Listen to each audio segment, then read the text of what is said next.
পটুয়াখালীর দুমকি উপজেলার মুরাদিয়া গ্রামের কৃষক বাবুল হাওলাদার উচ্চ ফলনশীল 12 মাসি লাউ চাষ করে দৃষ্টান্ত স্থাপন করেছেন। তিনি ব্যবহার করেছেন বাংলাদেশ কৃষি গবেষণা ইনস্টিটিউট উদ্ভাবিত বাড়ির 6 জাত। কৃষি গবেষণা তথ্য বলছে বাড়ির 6 জাতটি উচ্চ ফলনশীল, রোগ সহনশীল এবং সারা বছরে চাষযোগ্য।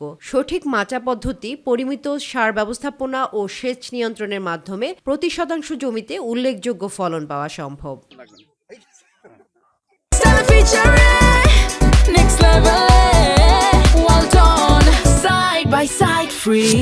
বাবুল হাওলাদার জানান, নিয়মিত পরিচর্যা, জৈব ও রাসায়নিক সারের সমন্বিত প্রয়োগ এবং সময়মতো আগাছা দমনের কারণে তার ক্ষেতে ফুল ও ফলন বেড়ে গেছে কয়েক গুণ। কৃষি গবেষণা থেকে আমাকে এই বীজ দিয়েছে, তাদের পরামর্শে আমি এই কাজটা করছি। এই কাজে আমি এই যাবত এই যে লাউ আমার এই গাছে যা হয়েছে, এতে আমি 1050 টাকার মতো বিক্রি করছি।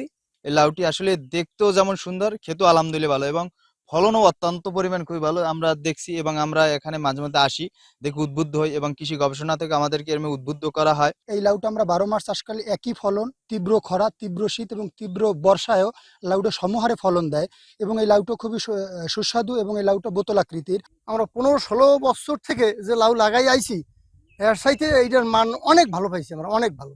দুমকি কৃষি বিভাগের বৈজ্ঞানিক সহকারী দিলরুবা ইয়াসমিন বলেন, পরিকল্পিত চাষাবাদ ও গবেষণালব্ধ প্রযুক্তি অনুসরণ করলে স্বল্প জমিতেও লাভজনক উৎপাদন সম্ভব। আমার এই সরজমিনে বাবুল হাওলাদার আমার কৃষকরে বাড়ি লাউ 6 জাতের লাউ দিয়েছি। তারপরে সে 1 বিঘা জমিতে করছে, করার পরে অনেক ফলন, যা কল্পনার বাহিরে।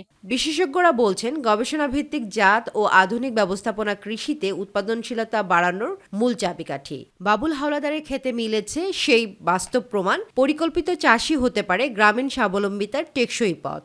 আমরা ওনার কাছে সাথে আলাপ করে জেনেছি যে এটা এ পর্যন্ত উনি প্রায় 50,000 টাকার অধিক বিক্রি করেছেন এবং আরো অনেক বিক্রি হবে এবং উনি বলেছেন যে এটা আগামীতে উনি নিজেই বীজ উৎপাদন করবেন, এখান থেকে বীজ রাখবেন এবং এই এলাকার অন্যান্য চাষি যারা আছেন তারাও বলেছেন যে এখান থেকে তারা বীজ নিবে এবং এটা কিভাবে আরো এলাকা আরো ছড়ানো যায় সেই বিষয়ে আমরা কৃষি গবেষণা ইনস্টিটিউট, পটুয়াখালী সরেজমিন গবেষণা বিভাগ। তামান্না সাদিকা, মাই টিভি।